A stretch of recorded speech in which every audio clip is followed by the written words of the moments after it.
How to not die in your car when winter wants you dead. Sleeping in a freezing car should kill you in about 4 hours. Your core temperature drops. Your brain starts making stupid decisions. Your organs begin their slow shutdown sequence. Yet thousands of people survive entire winters in unheated vehicles. No fancy gear, no trust fund, just physics, desperation, and a few tricks that survival experts somehow never mention. Here is what they know that you don't. The Glass Betrayal. Your car has windows. Congratulations. You're sleeping inside a heat extraction machine. Glass is a thermal vampire. Every single window in your vehicle is actively sucking warmth out into the void all night long. We're talking 70% of your heat loss gone straight through those transparent traders. Your body's working overtime, pumping out 80 to 100 watts of heat. Sounds impressive until you realize it is escaping faster than you can produce it. You're a furnace with no walls. So what do the veterans do? They build a coffin, not a real coffin. Calm down. They take rigid foam insulation boards from any hardware store and cut them to fit every window perfectly, like a jigsaw puzzle that keeps you alive. This simple trick raises interior temperature by 15 to 20 degrees. No heater, no engine, just foam and the laws of thermodynamics,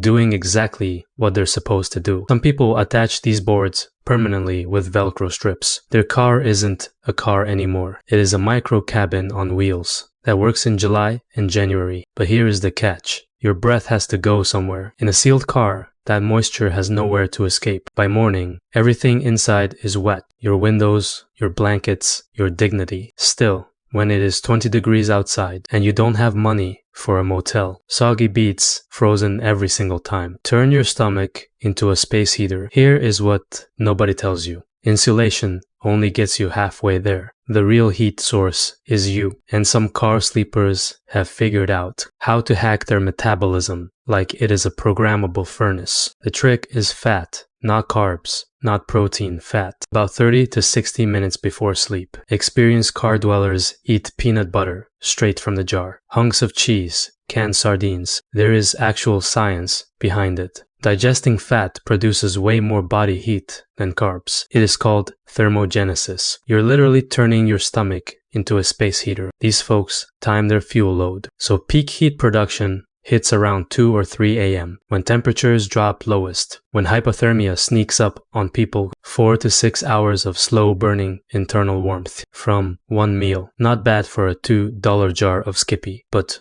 what about alcohol? Makes you feel warm, doesn't it? Worst mistake you can make. Alcohol dilates your blood vessels, brings blood to your skin surface, feels cozy for about 20 minutes. Then you're radiating heat into the cold air, like a broken radiator. People have died thinking whiskey would save them. The 3 a.m. engine gamble. Cold doesn't hit hardest at midnight. It waits. The absolute coldest moment happens around 3 to 4 a.m. Your core temperature drops to its lowest point. If you're sleeping in a car without heating, this is when hypothermia stops being a word and starts being a real possibility. So experienced car sleepers set alarms. Sounds ridiculous, right? Waking up in the middle of the night to run your engine for 15 minutes, but it works. The timing is calculated. You're hitting that engine heat exactly when your body is most vulnerable. 15 minutes of warm air during the danger window can carry you through until sunrise. Running the engine for 15 minutes burns roughly 0.2 gallons of gas,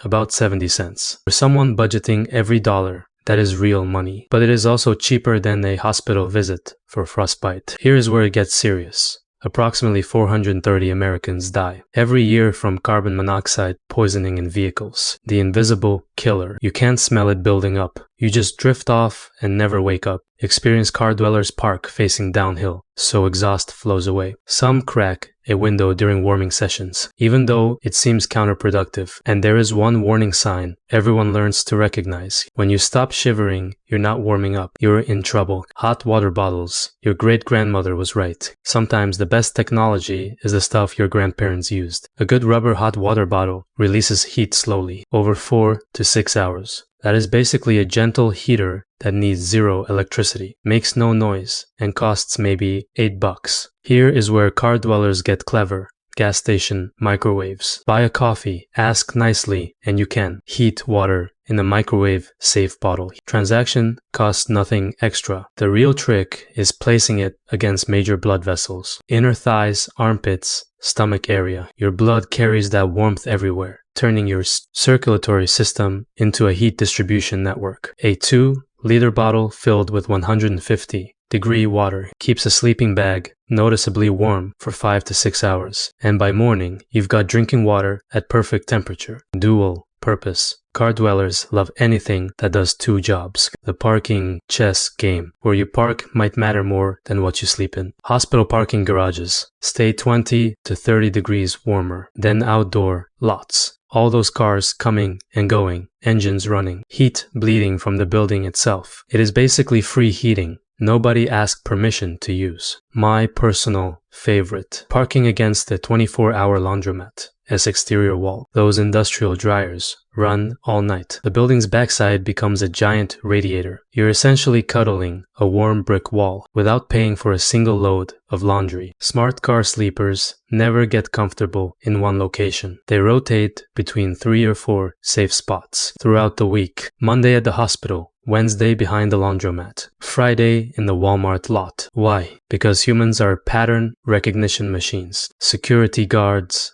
notice. Neighbors notice. That concerned citizen who calls the police, they definitely notice. Staying invisible means staying unpredictable. The air gap secret. Most people assume you need expensive materials to stay warm. Thick down sleeping bags, fancy insulation, premium gear. Wrong. The real secret isn't what you buy. It is what you trap. Air gaps. The best insulator on the planet is free. It is the air itself, but only if it stays still. Moving air steals your heat. Trapped air keeps it. Instead of one thick sleeping bag, smart car dwellers layer multiple thin blankets. Each layer creates a pocket of dead air. 3 cheap fleece throws outperform 1 expensive bag. Cold air is heavy. It sinks and pools at the lowest point in your car, usually right where your feet are. So fill that dead space with literally anything. Old pillows, wadded newspapers, whatever you've got. Some sleepers suspend blankets from grab handles, creating hanging walls between themselves and the windows. This stops heat from bleeding sideways toward the glass. The goal isn't adding bulk, it is killing air movement. Every draft you stop is heat you keep. Nobody survives alone. Here is the truth. Sometimes the most effective heating system isn't engineering at all. The smartest car sleepers figured this out years ago. During dangerous cold snaps,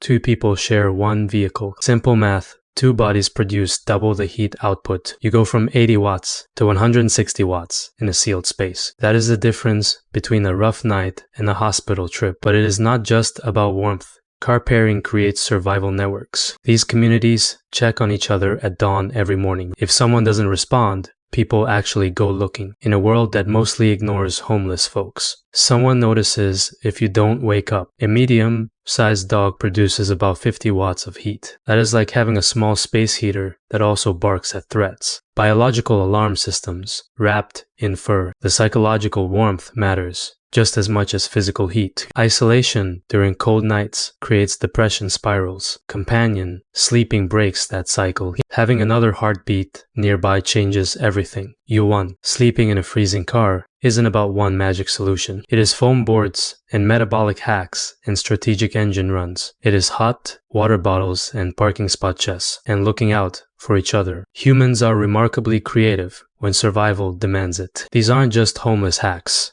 They're engineering solutions born from necessity. Physics doesn't care about your bank account. Thermodynamics doesn't check your credit score. The foam board costs $8. The peanut butter jar costs $2. The knowledge that is free when winter comes for you, and it will come for someone you know. Maybe someone reading this right now. You'll either be the person who froze because they didn't know better, or you'll be the person who made it through the night, using nothing but trash and physics. If you wake up in the morning, you didn't get lucky, you won.